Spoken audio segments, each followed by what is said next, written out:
नमस्कार, आप नवयुग टीवी देख रहे हैं और मैं हूं आपके साथ अभिनव कुमार। आज हम बात करेंगे सोनिया अख्तर को लेके, सौरभ कांत तिवारी को लेके। आपको एक तरफ हमारे फ्रेम में सुप्रीम कोर्ट के सीनियर अधिवक्ता डॉक्टर एपी सिंह साहब दिख रहे होंगे, तो वहीं दूसरी तरफ आपको फ्रेम में सोनिया अख्तर दिख रही होगी। गोद में एक छोटा सा बच्चा, बहुत प्यारा बच्चा है, जिसको लेके सुप्रीम कोर्ट में केस चल रहा है कि जो सौरभ कांत तिवारी हैं वो इनको रखने के लिए तैयार नहीं। आप इनके इस केस से, पूरे केस से आप बहुत बारीकी से समझते हैं और जानने की कोशिश भी करते हैं। बार बार हमें मैसेज या कमेंट करते रहते हैं कि क्या हुआ उस केस का, क्या हुआ उस केस का, जरा बताइए। हम आपसे समझने की कोशिश करते हैं। आपके द्वारा एक आरोप लगाया गया उनकी पहली पत्नी पे।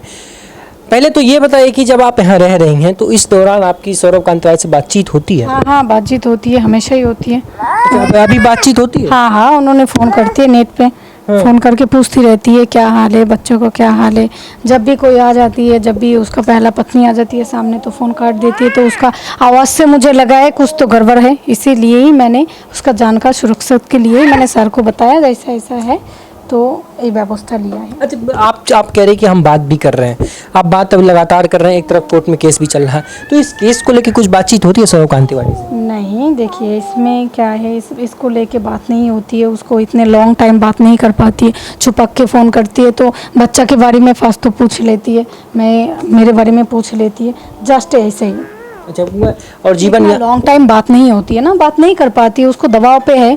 उसको तो मतलब क्या है, छुपा के वो वॉशरूम जाके फ़ोन करती है, कहीं छुपा के फ़ोन करती है। मतलब घर परिवार से उनको दबाव दिया जा रहा है? दबाव है, मतलब वो आपके साथ रहना चाह रहे हैं, सौरभ कांत तिवारी आपके साथ रहना चाह रहे हैं, उनके घर परिवार के लोग आपको रहने नहीं दे रहे हैं? रहने नहीं दे रही है। हाँ जी, आपने सही बोला है, ऐसा ही हुआ है।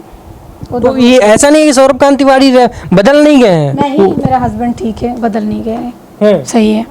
वो रखना चाहती है, बट उसका जो पहला पत्नी है वो दबाव पे ले लिया बच्चों। जो पहला पत्नी पे आपके द्वारा आरोप लगाया गया कि वो उनको जान से मारने की कोशिश भी कर सकती है। देखिए, जो लेडी उन्होंने बांग्लादेश जाकर उनका ही मार ही देती। जो अच्छा हुआ जो मेरा जो काम वाली ने देख लिया ना, तो उसको मार ही देती।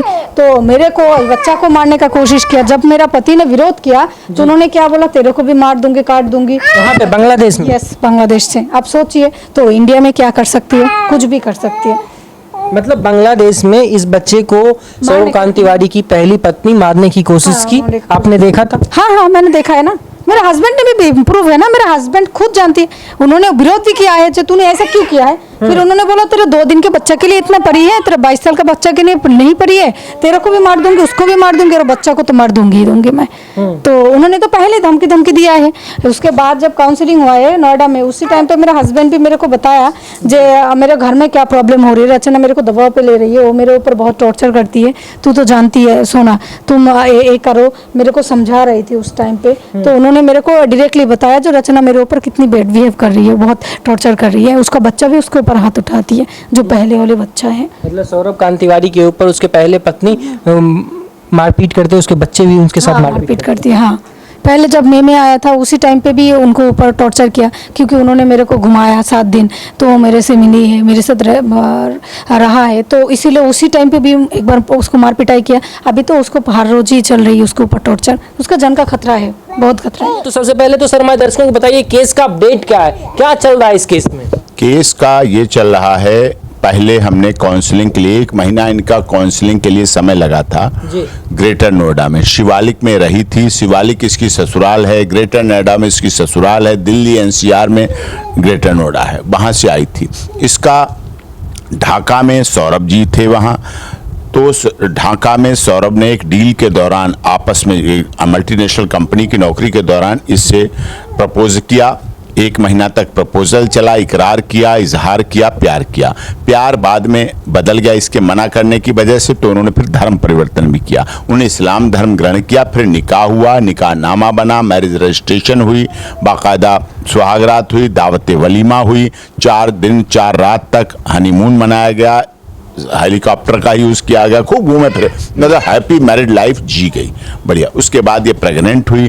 प्रेगनेंसी को सौरभ जी भारत में डिलीवरी कराना चाहते थे, बच्चे की नागरिकता भारत में चाहते थे, इसलिए उन्होंने इसका भी व्यवस्था की। लेकिन डॉक्टरों ने इसे क्रिटिकल बताने की वजह से इसकी डिलीवरी वहाँ की और हॉस्पिटल में हुई, बेहतर हॉस्पिटल में हुई। खूब खाया पिया रहे, हॉस्पिटल रहे, बच्चे की डिलीवरी के बाद गोद लिया, सारे काम सौरभ जी ने बहुत ही प्रशंसनीय किए। जो पहली पत्नी थी, पहले बताया पहली पत्नी की मृत्यु हो चुकी, बाद में बताया जब ये प्रेग्नेंट थी कि पहली पत्नी जीवित है, मेरा कोई संबंध नहीं, 2 बच्चे भी हैं। तो ये नाराज भी हुई, इसने आत्महत्या का प्रयास किया। उस समय उन्होंने बचाने का इसका बचाया भी अच्छी तरह। धीरे धीरे मनभेद खत्म हो गए, मतभेद खत्म हो गए, रहने लगे। 4 बार इस दौरान सौरभ कांत तिवारी की पहली पत्नी ढाका पहुंची, एक बच्चे को लेके भी पहुंची। बच्चा घूमा फिरा, इनको छोटी मम्मी कहता था, उनको बड़ी मम्मी कहता था। तो सब में प्रेम हो गया अच्छी तरह। नेमिंग सेरेमनी हुई, उसका इन्नू, उनके 3 बच्चे हो गए, 2 पहली पत्नी के, एक तीसरी बच्ची से, इससे। तो पहले बच्चे का नाम हन्नू, इन्नू, और इसका नाम रखा अन्नू, मतलब सेम पैटर्न पर नाम रखे गए, सब कुछ हुआ। उसके बाद ये इंडिया आ गए। इसके बाद इंडिया में इन्होंने आके थोड़ा संपर्क कम कर लिया। इसने सोचा कोई बात नहीं, आएंगे अब आएंगे अब आएंगे अब आएंगे। फिर ये मई 2023 में ढाका से भारत आ गई। बच्चा छोटा था तो अपने मम्मी को दे के आई, अपनी बहन को दे के आई। फिर उसके बाद यहाँ आई, हफ्ते 10 दिन यहाँ रही, घूमी फिरी, ताजमहल घूमी, इंडिया गेट घूमी, लाल किला घूमी, चांदनी चौक घूमी, परचेजिंग हुई, मार्केटिंग हुई, सब कुछ बहुत अच्छी तरह से चलता रहा। फिर इसे वापस भेज दिया, फिर रही। उसके बाद फिर वहां पहुंच के उनका व्यवहार बदल जाता। जैसे ही ढाका बांग्लादेश पहुंचती थी उनका व्यवहार बदल जाता था। तो फिर ये आई अगस्त में आई है। तो अगस्त में आकर भारत में आई तो उनके यहाँ गई, शिवालिक में जाकर रही। तो फिर उनका व्यवहार, लड़ाई झगड़ा, हटाने घटाने, नहीं रखना, ये नहीं रखना, वो रखना, ये सारा कुछ करने लगे। इस बात से परेशान होकर इसने वहाँ काउंसलिंग कराई। हमने कहा काउंसलिंग कर लो डीसीपी मैडम से, ग्रेटर नोएडा से कर लो, लेकिन उसमें उन्हें सफलता नहीं मिली। उसी समय G20 का सम्मेलन चल रहा था।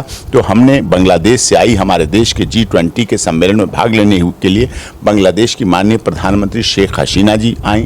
बांग्लादेश भारत के बहुत अच्छे संबंध हैं। हमने इसकी शिकायत बांग्लादेश हाई कमिश्नर के माध्यम से बांग्लादेश की प्राइम मिनिस्टर जी को दी। अब बांग्लादेश के ऑनरेबल प्राइम मिनिस्टर ने भारत के honourable prime minister Narendra Modi ji को उसकी हाई रिकमेंडेशन के साथ भेज दी। प्राइम मिनिस्टर ऑफिस ने, भारत के प्राइम मिनिस्टर ऑफिस ने तुरंत उस पर कार्रवाई शुरू की। उत्तर प्रदेश पुलिस से बात की, ग्रेटर नोएडा पुलिस से बात की, उनसे बात की, सारी कुछ रिपोर्ट कलेक्ट करके हम इस केस को नेशनल कमीशन फॉर वुमेन में भेज दिया। नेशनल कमीशन फॉर वुमेन में ये गई, डॉक्यूमेंट दिए, पेश हुए, इसका स्टेटमेंट लिया, सब कुछ लिया। क्योंकि अभी दिल्ली में रह रही है तो वहां से प्रोसीडिंग शुरू हुई। अब उन्होंने प्रोसीडिंग के लिए देखा है कहाँ भेजें, ग्रेटर नोएडा भेजें या दिल्ली भेजें। अब ये 3-4 दिन में डिसाइड हो जाएगा।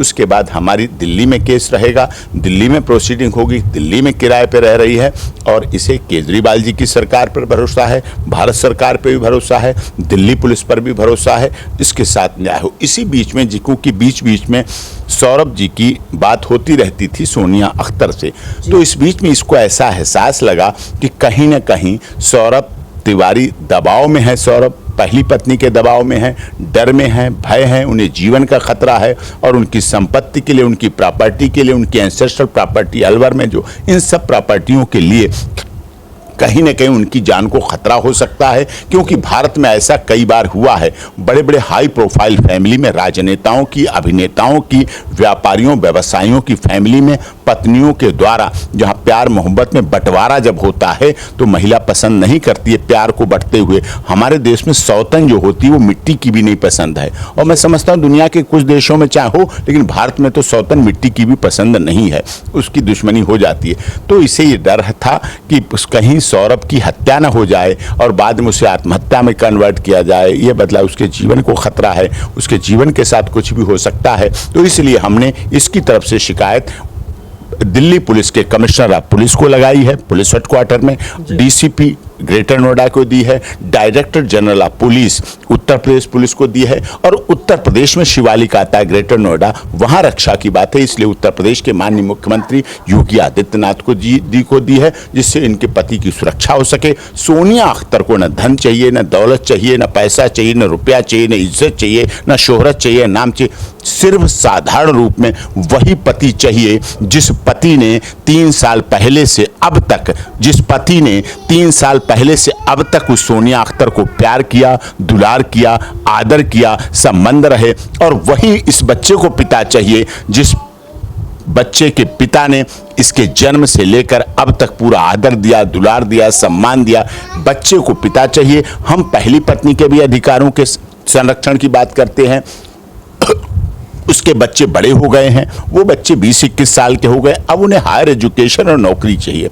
इस बच्चे को अभी चलना सीख रहा है, इस बच्चे को अभी पिता चाहिए, गोद चाहिए, इसे प्यार चाहिए, दुलार चाहिए, ये जरूरी है। इसलिए हम भारत सरकार, दिल्ली सरकार और नेशनल कमीशन फॉर वुमेन और राज्य कमीशन फॉर वुमेन्स इस बात को हम कह रहे हैं कि सोनिया अख्तर और उसके बच्चे को न्याय मिले। हमारे देश ने दुनिया में बचपन बचाओ आंदोलन, बच्चों के लिए कार्य करने का काम ऐसा किया कि पूरी दुनिया ने बड़े बड़े पुरस्कार दिए, और इस बच्चे को भी न्यायालय मिले, इस महिला को, कि हमारे देश में महिला मंत्रालय भी है, महिला आयोग है, महिला हेल्पलाइन है, महिला हेल्प डेस्क है, महिला थाना है, फैमिली कोर्ट है, और बच्चों के लिए भी बाल संरक्षण न्यायालय भी है, बाल संरक्षण मंत्रालय भी है, और बालकों के लिए स्पेशल फास्ट ट्रैक कोर्ट भी है। वहां उसको न्याय मिलना चाहिए। इस बच्चे की जो खुशी आप देख रहे हैं, निकलते हुए दांत जो देख रहे हैं, इसकी किलकारी जो देख रहे हैं, इसकी किलकारी बनी रहे, इसकी मां का गोद बनी रहे, और इस मां के गोद में और पिता के साथ इसका बच्चा बैठे,